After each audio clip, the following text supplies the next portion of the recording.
What's going on, listener? Thanks for pressing play today.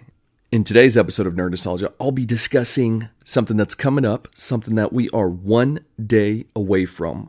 The premiere of Loki on Disney Plus.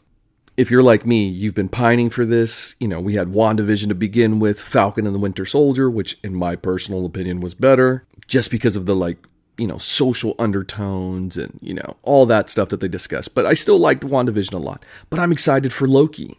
So we'll talk about a couple rumors that I've heard about it, the positive reviews, and our overall thoughts. As always, guys, please head over to Apple Podcasts, drop that 5-star, tell your friends, family, and coworkers about us. Help us grow this audience. And of course, before we get started, here's a quick clip for you to enjoy. That's it. No, so that's the toy that made it with me through the Wonder Years. I don't know how, but it's here. That's one of them. I also have my entire Beanie Baby collection, which I'm still waiting to become a millionaire from. I don't think it's going to happen, guys. I'm not going to lie to y'all. I'm starting to lose hope. But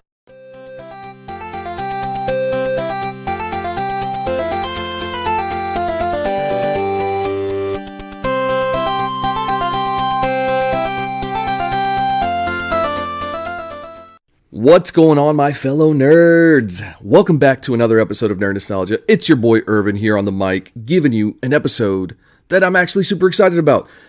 Loki. Let's discuss Loki. We have a couple rumors about that. Reviews are in. Some of the stuff that I know is tied to reviews. It's tied to some critics, a critic specifically. And you know how the rumor mill works, right? It's through the grapevine. It's a friend of a friend. It's someone that's actually in the industry. We won't specify names, none of that stuff, so as to not get them in trouble, because, the House of Mouse will come after your ass. Well, sometimes, I don't know. House of Mouse is alright sometimes. Anyways, Loki, man. So the premiere is tomorrow on Disney Plus. June the 9th, Wednesday, June 9th, 2021, Disney Plus. If you don't have Disney Plus, would highly recommend it. Not only will you get to watch Loki, which is so far slated as a really good show, but you'll be able to watch other stuff like WandaVision, Falcon and the Winter Soldier that we discussed earlier. And you know what? We still need to actually go over Falcon and the Winter Soldier. We still need to go over WandaVision, so maybe that'll be next week's episode. Maybe that's what we'll discuss.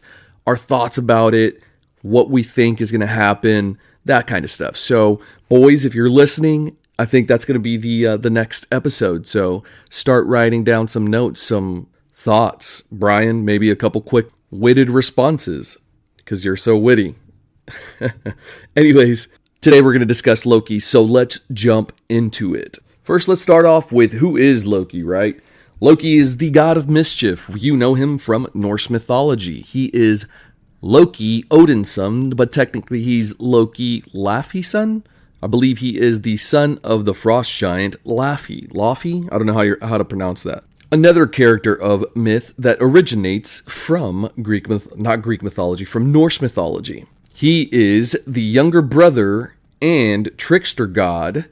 He is the younger brother of Thor, Odin's son. And he was the main antagonist in the first Avengers movie. He's also been in several other movies, specifically Thor movies, as a backup character. But he is super loved. Tom Hiddleston is super loved by the fans. I think Loki, just in general, that character. He's such a charming individual.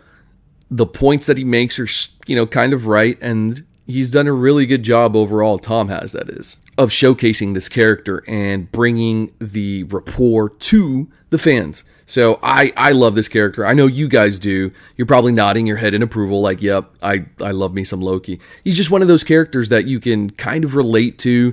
He's one of those characters that is just all around charming, and so you get along with him. And so he has a sweet spot in our hearts for sure. Now, Loki is going on his own missions. I mentioned, that he was the main antagonist in the Avengers movie, and that he's been kind of a sidekick of sorts in the Thor movies. He always makes an appearance, whether it be small, larger role, but it's always a backup role, right?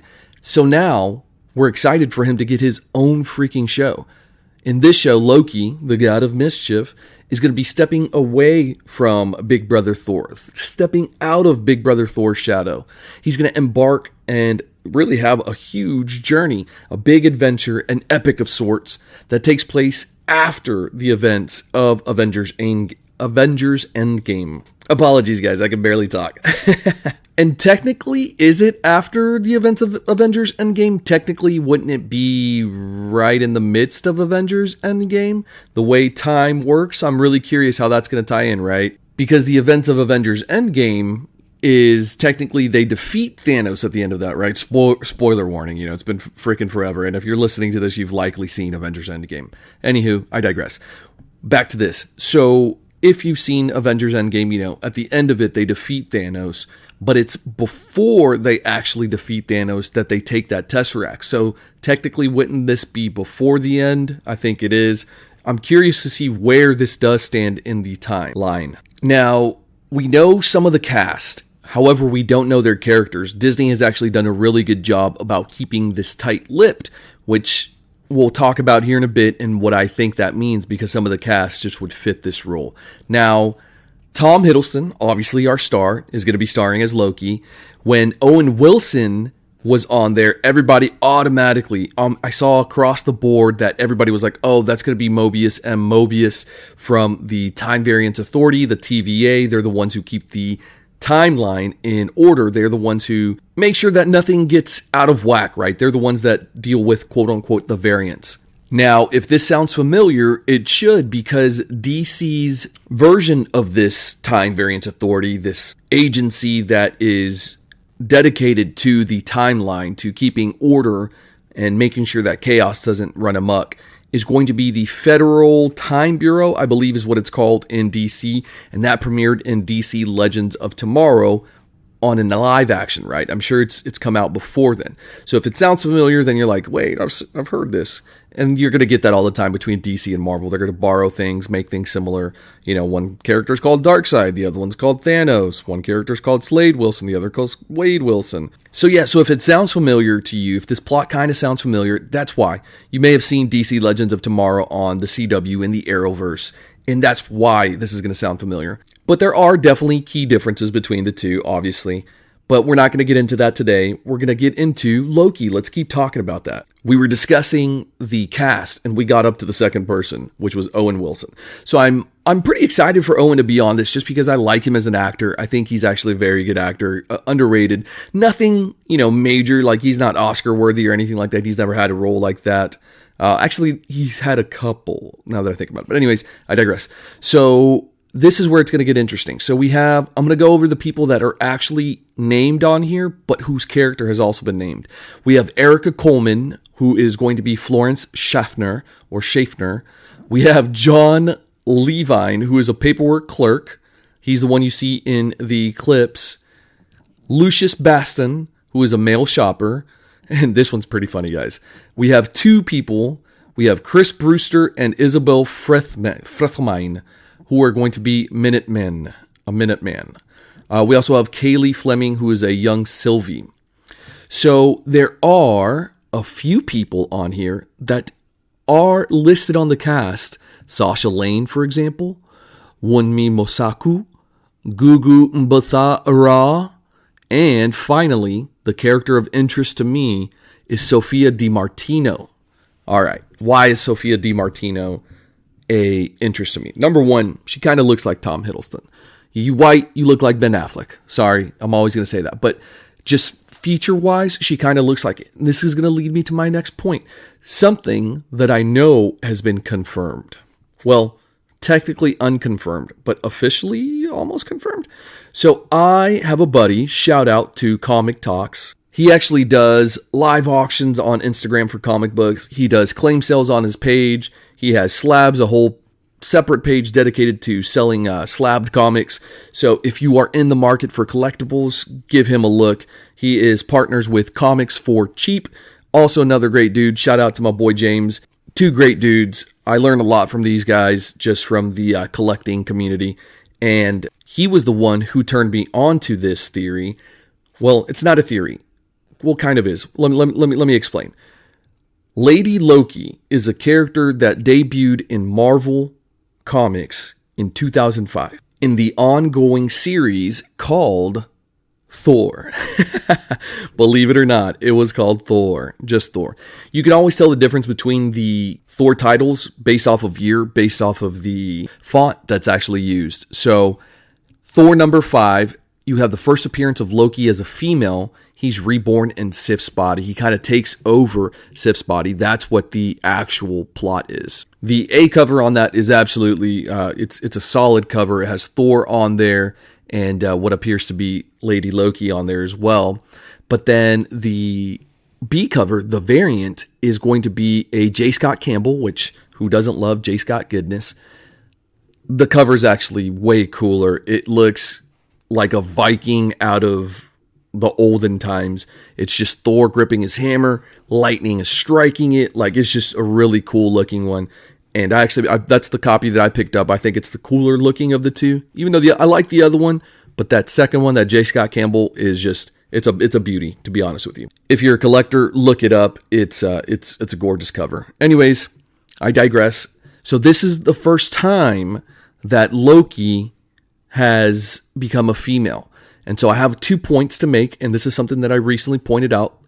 He also appears as a female in Loki, Agent of Asgard number 2. He shapeshifts into a woman, even though he had previously inhabited Sif's body, like I just discussed, right? And then Loki, Agent of Asgard, is a cover appearance of Loki as a woman. Now, why is this important? Why is this interesting? Well, you'll notice in the teaser trailer at the very beginning, and they do this all the time, they'll sneak something by you, an Easter egg of sorts, right? Disney, that is. So if you look at and stop the trailer, you'll see that there is a file, a time variance file. This is Mobius talking to Loki. He throws the file down. On that file, it has everything about Loki. On the section that has sex, it says, or gender, I think maybe, I forget which one it was, it says fluid. Now, is this because he is a shapeshifter and they know he is capable of taking on the female form? Is that what they're leading to? Based off of the comics, we know that that is the case. He can also shapeshift into unicorns and shit. So, because again, Norse mythology and all that kind of stuff. So they set that as fluid, which I thought was super interesting. A lot of different channels, Illuminati, Variety, all these people were talking about that.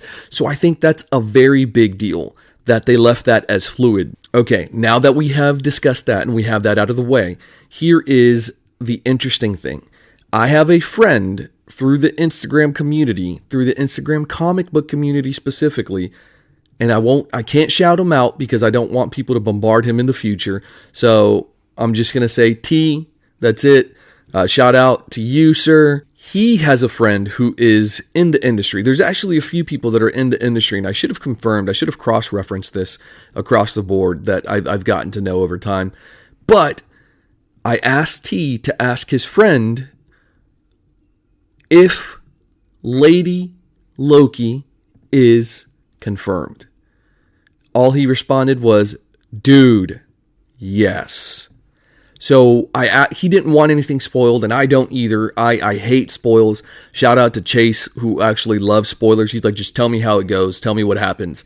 And he'll still watch the show, but he doesn't mind. He has to know. He's one of those guys. And that's okay. There is nothing wrong with wanting to know. But I am one of the guys that I want to be surprised. I love surprises. If you can surprise me, that's a big deal because I typically am not surprised. I've watched so much TV. I've read so many books. I've read so many comics, so many graphic novels, all this stuff that it's really hard to throw a curveball my way. I can usually predict what will happen. And actually, on that note, whenever Star Wars, the newest trilogies, which yes, I know everybody fucking hates for the most part. I mean, there are some good points in it, but there are a lot of bad points. More bad than good, in my opinion. But let's get back to this. One of my buddies actually went and saw the movie first, and we were, chatting on Snapchat or something, and this mofo spoiled it for me. And spoiler to you, put your earmuffs on. He told me that Han Solo died. I was so pissed. I was like, dude, if this is true, I'm going to punch you the next time I see you. And he's the kind of guy that just loves like doing this kind of stuff. He loves getting a rise out of people and that kind of stuff. So sure enough, went and watched the movie, and sure enough, found that my boy Han, R.I.P., was gone. And so I was so annoyed that I knew how that happened. And so I was frustrated. And so the next time I saw him, sure enough, gave him a quick, nothing that was going to hurt him, but I gave him a punch to the gut as he was like coming in for a hug. And I was like, I told you, bro, don't do it. And so sure enough, he has yet to do it again since then. So Ricky, you mother piece of, don't do it again. So yeah, I don't like spoilers. Obviously, I will hit you if you do, but that's a one-off situation. It's not like I'm just going around punching people for like spoiling things. That was like, hey dude, don't tell me this. And then sure enough, he still does it. You want attention? I'll give you some attention. But back to Loki. My friend, like I said, his friend is in the industry. We won't name names because we don't want House of Mouse coming after them, like we said before. But he was the one who said and confirmed that Lady Loki is there. So there was rumors that were just milling all about Lady Loki, young Loki. So any of those comics just like started skyrocketing, right? And sure enough, this is one of them as well. So I am happy that that is confirmed. Justin, you were right. Shout out to Comic Talks. You were the one that called it just blindly. And so great job. You were the one who turned me on to those Thor 5s. I was able to scoop up a few copies of those. So thank you. But yeah, I'm excited to see how this goes. And so far, the critics have been just praising the show, saying it's amazing. They compared it to Beetlejuice and Rick and Morty. And they're saying that Tom Hiddleston just absolutely crushes it, which should surprise absolutely no one because Tom Hiddleston is a great actor. And as Loki himself, he has just absolutely crushed the role. That is one of the most perfect castings that they've done. Just absolutely destroys it in every single movie that he's been in. So the fact that he gets his own lead now, come on now. You know he's doing awesome. So I know you think the same thing, right, listener? Like, Tom is just... he's a treasure, right? As Loki, he's a fan favorite. He's like a Magneto. You know, you love to hate him. You hate to love him. It's one of those things. Now, because the show hasn't officially premiered yet, there are no official ratings. All we can do is go off of the critics and what they're saying. So everything's positive so far, which is absolutely awesome. I'm happy for it. I think, this is Disney's third show at bat. And so far, they're about to go 3 for 3 on home runs. And I think they're absolutely going to crush this one as well. Now, one final thought here that we know is going to happen during this show. We know in Endgame that because of the time heist, to quote Ant-Man, that it opened not only space had already been opened, right, with Guardians of the Galaxy, but now time and quantum theory and all that kind of stuff has now been open, hence the Time Variance Authority, and only logical step to get to this. It opens up a huge door for Kang the Conqueror, which has already been highly rumored and almost confirmed that Jonathan Majors from the recent HBO hit Lovecraft Country, Jonathan Majors has been cast as Kang the Conqueror. So now, since we are dealing with time, since Kang the Conqueror is the most notorious time traveler, does that mean we are going to see him in this show? I think he's at least going to make a cameo. I think they're going to tease him. I think he's going to be not the big bad of Phase 4, but I think he's going to play a pivotal role. He'll at least be like a Ultron, where it was like 1-2 movies type of thing. I think he's going to have the exact same status for the future, which I think the next big bad is going to end up being Galactus. And hopefully they bring in my boy Norrin Radd, the Silver Surfer, into the mix. I can't wait for his MCU debut. I love that character because of my brother. He used to have a mural on the wall. I used to literally stare at that thing every single day. One of his friends tagged up the wall, did the spray paint stuff like in Spider-Verse, and just made this huge mural of the Silver Surfer, which is one of my brother's favorite characters as well. And then on the opposite wall, I believe it was Guile from Street Fighter. So I stared at those two characters all the time. And Guile's one of my favorites, but he's not quite my Silver Surfer status. I actually prefer Ryu in the Street Fighter saga. Actually, Vega is my favorite, but I digress. He's technically a bad guy. So back to Jonathan Majors, back to Kang. They haven't officially announced it, but it's highly speculated. It's come from sites that are pretty on the nose about these kinds of things, about the leaks. They have the inside sources, kind of like I got the inside sources. I'm a big shot too now. Woo! No, I'm not. But this just happened that a friend of a friend is in the industry and let us know this one minute detail. But they did say that even in the first 4 episodes, because that's what all the critics have gotten so far, right? They said that these are pivotal and they're hugely important. So I'm so curious how it's going to affect going forward. I'm excited. But yeah, guys, I think that's it. I'm going to wrap this up. Pretty quick episode today. So I want to say thank you for joining me. I hope to catch you on the next episode. Please head over to Apple Podcasts, drop that 5-star, tell your friends, family, and coworkers about us. Also, you can find us on social media on nerd.nostalgia on Instagram. Chat with us. DM us. We love interacting with you guys. Tell us what you guys think. I'll make a post about this, about Loki. Tell me what you guys think about this theory, I think about Lady Loki. Tell me your overall thoughts about the show, what you think it's going to be, what you're hoping it's going to be, what you're hoping to see. Interact with us. We love it. Absolutely love it. All right, guys, that's going to do it. I'll catch you all on the next episode. And remember, stay nerdy, my friends.